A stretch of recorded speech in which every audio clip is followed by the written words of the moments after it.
Hello friends, welcome to the special video on using Excel without mouse. All of us might have come across number of time that many formulas in Excel don't work, so let us understand how to remove the error in Excel by keyboard. Firstly, let us see the error received, for which let us open our Excel file. Currently we have sample data for our understanding. Here in the given file we have company data and we require the GST number, which is available in another Excel file. So firstly we will use the VLOOKUP formula to get the data from available file. Let us use the VLOOKUP formula.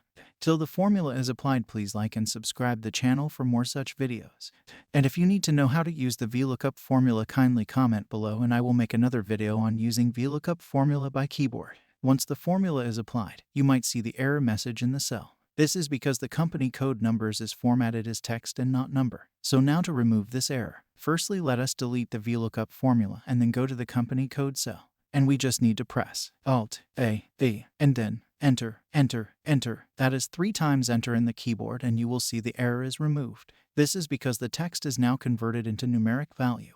Let us now try to use the formula again and check whether the same is working or not. Just use the VLOOKUP formula. Bring the GST number by using the company code as reference number from the another Excel file. You can see the formula is applied and we have brought the GST number. This is how we can use keyboards to remove the number sorted as text error and apply any formula error-free. Hope this was useful, and if you need any specific videos, kindly let us know in the comments below. Thanks for watching. We will see you in next video. Till then, keep smiling and stay positive.